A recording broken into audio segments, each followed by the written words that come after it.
SpaceX is taking off. And we're not just talking about It's just such a big deal. It's the largest IPO in history. Elon is changing so many rules for it. It is by far the most overvalued company in terms of like price to sales that has ever IPO'd, or at least at this size. I mean, it's really crazy. Yeah, I don't know. I'm not sure. We've never seen anything like this.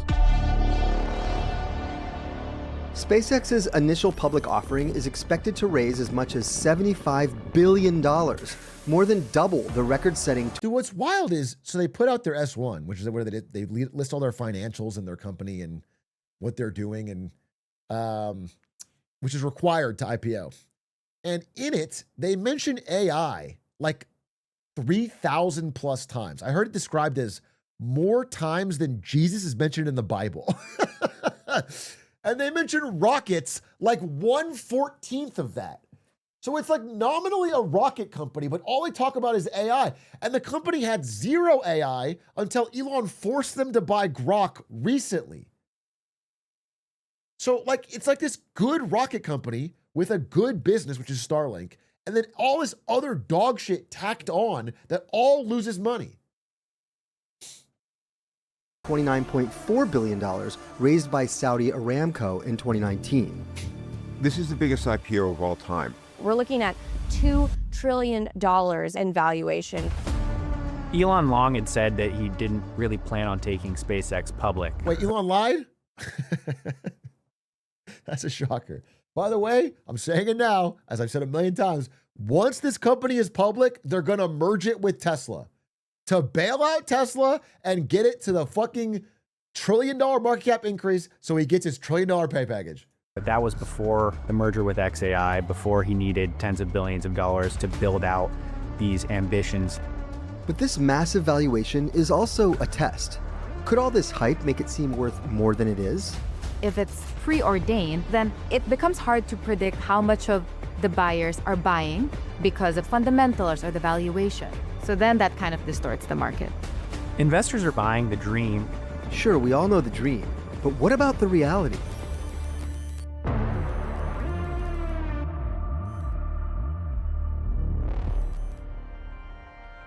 Traditionally, an IPO, or initial public offering, was a primary way for companies to raise money. Yeah. Going public was also a badge of honor. But today, companies have all kinds of access to capital to fund their early growth. This Yeah, is again, a huge... All the growth is happening in private markets now. By the time they go public, they're already so fucking big that you're taking a bet they have to 10x from there. Like when Facebook went public, it was like a few $1 billion of value, and that's one of the bigger IPOs ever. And now it's a $1 trillion company. So all that growth you got to have as an investor, as a public investor. When Amazon went public, it was tiny. When Google went public, it was tiny. And if you invested in it as part of the public, you would gain all that appreciation as it became a $1 trillion company. But now all the growth is happening in the private sphere, and then it goes public, dumping at the end when it's already $2 trillion. narrative in the American stock market right now, where companies that used to go public at a very early stage now can wait really almost as long as they want because they have sources of funds that don't require public investors. This trend has been fairly consistent, with the number of publicly listed companies in the US falling since the 90s. SpaceX is an extreme case, but it's definitely not a one-off. A lot of companies are choosing to stay private, choosing to scale privately, choosing to raise funds privately, and then go public. And when they go public, they're already a mega cap. SpaceX's 277-page filing with the SEC takes about as long to read as A Journey to Mars. It depicts a conglomerate handling dollar amounts practically unheard of in any other IPO. And that filing is giving us a little bit more of a peek here into the health of this company. After 2023, the company made a profit of $791 million, only to lose $4.94 billion in 2025. But between 2024 and 2025, its total revenue continued to grow from $14 billion to $18.5 billion. We're looking at an estimated revenue projection between 22 and 24 billion, But when you compare that to the total valuation of the company that SpaceX is looking at for this IPO, we're looking at $2 trillion in valuation. That is a very big discrepancy. And you can see that discrepancy here. Looking at major tech stocks, investors value Tesla and Nvidia at roughly 15 times their annual revenue. They look like bargains compared to SpaceX and its price-to-sales ratio of 87 times. Dude, it's funny because on a normal chart, Tesla looks insane. On a normal chart, like we've done Tesla's like, it's pretty fucking crazy how out there it is. Tesla's like, so much of it is not the revenue they currently have, but what they hope to have. And SpaceX is so much more extreme. This should not be a $2 trillion company. It doesn't make any sense. SpaceX today is a very different company than the SpaceX that was founded more than 20 years ago. It is the largest satellite operator in the entire world with its Starlink constellation. Like if this was like a 500, maybe a $400 billion company, and it had none of the extra shit attached, just the Starlink and the rockets, it would be a pretty cool investment. It's like well priced. It has growth. It's clearly a leader in its field, but instead it's this massively overpriced, overbloated thing with this massive money-losing Grok Twitter arm attached to it. It just makes it a horrible investment for public investors. With thousands and thousands of satellites operating in low Earth orbit that provide broadband internet to the ground below. So those are very real businesses that SpaceX has both commandeered and dominated. This is full power and liftoff. Go Falcon, go Dragon. On top of that, it operates rocket transportation services, either sending cargo and humans to space, even Mars travel someday. Those are still quite speculative and years away. All of these ambitious IPO-related programs all rely on Starship, and it's probably the most ambitious vehicle that's ever been conceived for spaceflight. It's meant to be fully reusable. That makes it extremely complicated, and its development process has been kind of rocky in order to get there. Sheesh. This is a rocket that last time exploded on the pad, so like... Do you think do you think Elon Musk snuck into Jeff Bezos' rocket launch and planted a detonator on it so that he wasn't the only one with a rocket blowing up at launch? Did it just blow up? That was Jeff Bezos's. It was a different one. I'm just wondering if he or he got Biden to do it, like the pipeline. You want to think it's going to go well. So much of its value proposition is tied up in stuff that hasn't quite happened yet. Even though rockets and satellites have been its bread and butter, there's another more pressing reason to go public now. They're also slowly becoming an AI company and building out data centers to both train and operate AI in the future. The amount of capital that they need to execute on all of these really ambitious goals is just going to require a lot more than maybe they can receive from all of their various businesses in a short amount of time. This concept of using space as, this new real estate for putting AI data centers, that seemed to be the game changer that got Elon thinking, okay, now might be the time to actually go public. I'm taking the under. I know. Someone will tell me how it's going to happen. The guy can't keep his promises on Earth. You know what I'm saying? The timelines and the delays have been dragging on for like relatively basic Earth projects compared to fucking data centers in space. We have so many data centers in the real world that haven't broken ground or can't get open. Most GPUs purchased are in warehouses right now. They can't even be used because they don't have the power to connect or hook up data centers in the real world. They can't break ground. We've had like a few small data centers open in America, and they already have huge political pushback. The idea that we're going to open up data centers in space in any near term, it's not realistic. An important aspect of SpaceX's Roadster IPO isn't even will out. be its inclusion in the NASDAQ 100 index. We have these big... Here's the thing, is all this wouldn't matter if it wasn't for this. This is the important part, because at the end of the day, if it's Elon Glazers losing money or people getting fooled, it's like, whatever, you made your choice, you bought it. But because he is getting the rules changed so that people's retirement accounts have to buy this thing immediately instead of delaying a full year like they normally have to do, that is the fucked up part.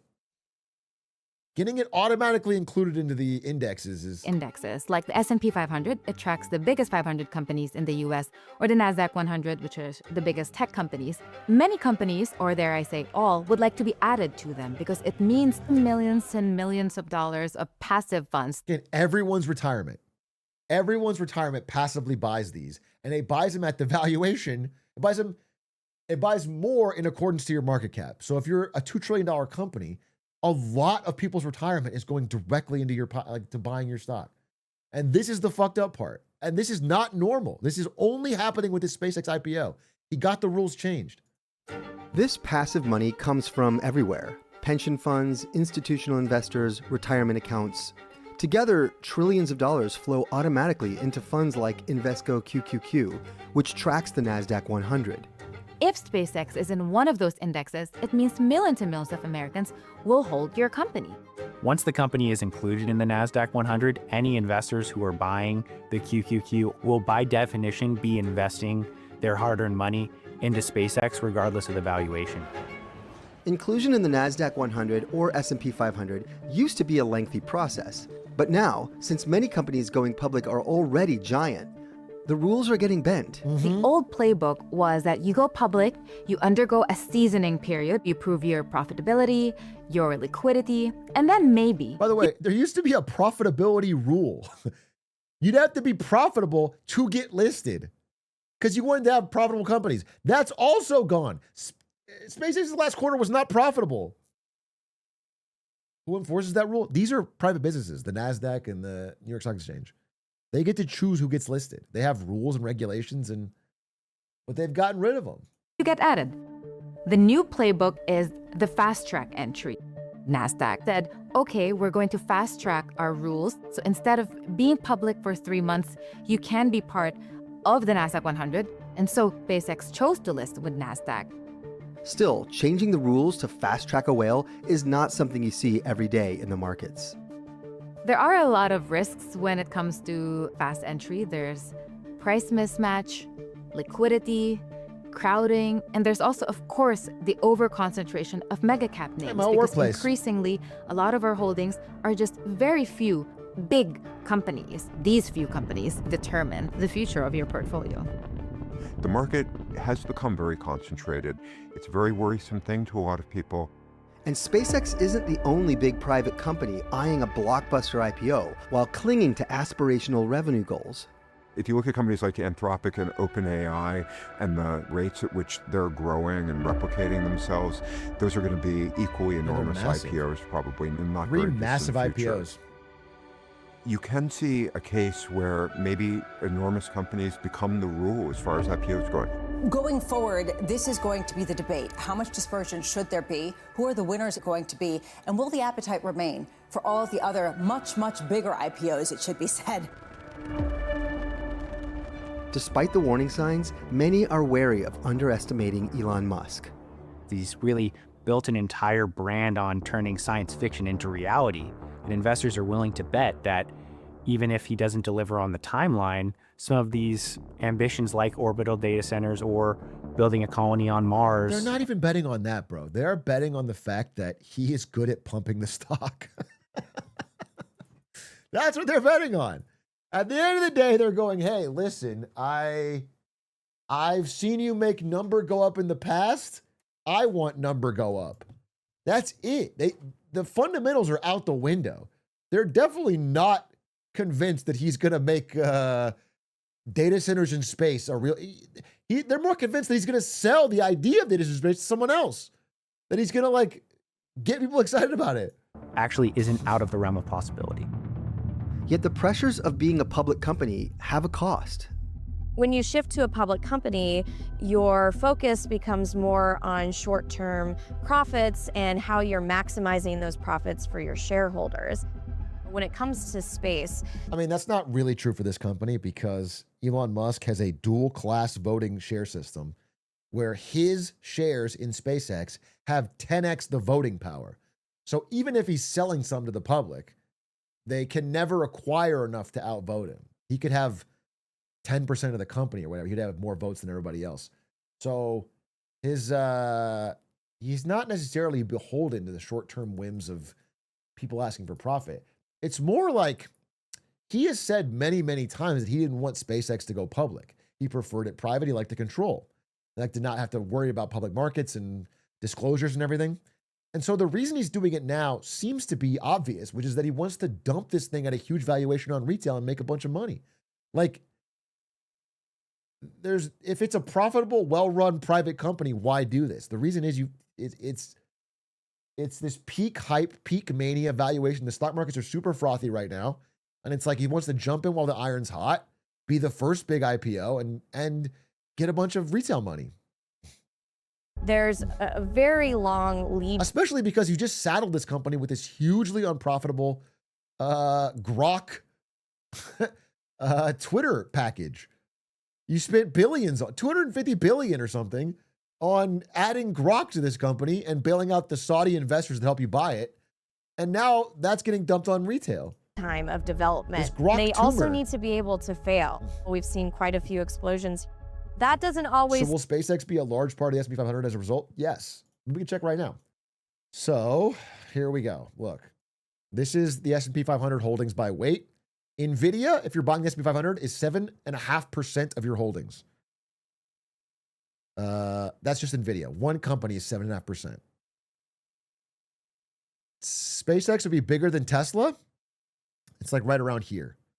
So about 3% of everyone's retirement in the S&P 500 is going to go directly into SpaceX. That's crazy. That's crazy, bro. Instantly. And then on the NASDAQ, it's even more extreme because the NASDAQ's only 100 companies. It's more tilted to these big mega caps. And yeah, and it goes in at a peak valuation. One last thing I'll say is that, I've kind of explained this before, but worth explaining again, just so you understand, is that, I used the Charizard example. Let's say you owned every Charizard. You've got them all in your garage. You've got 100, there's 100 Charizards in the world, and you have all 100 in your garage. Let's say you list just one for sale. Okay? You take one Charizard and you list it for sale. Well, there's only one for sale, so the bid is crazy. Everyone's like, oh my God, finally a Charizard's available. The bid is insane. And so the price gets super skyrocketed up.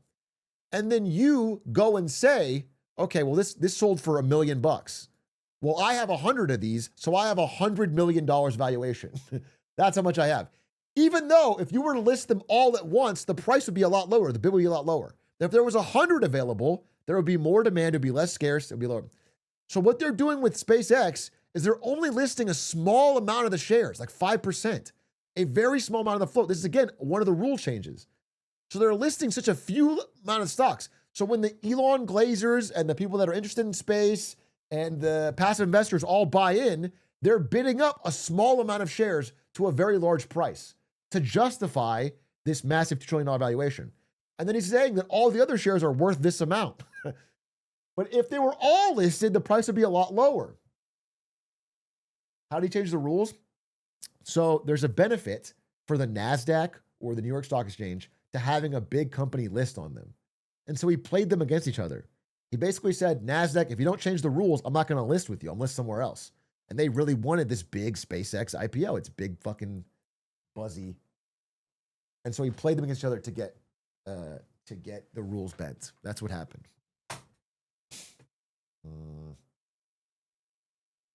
So, yeah, I do think this is a big story. I know a lot of people have covered it. I think it's worth mentioning in case you didn't see one of those stories and only watch Big A or whatever. But I think it's a big story. I think what Elon's doing is pretty scummy.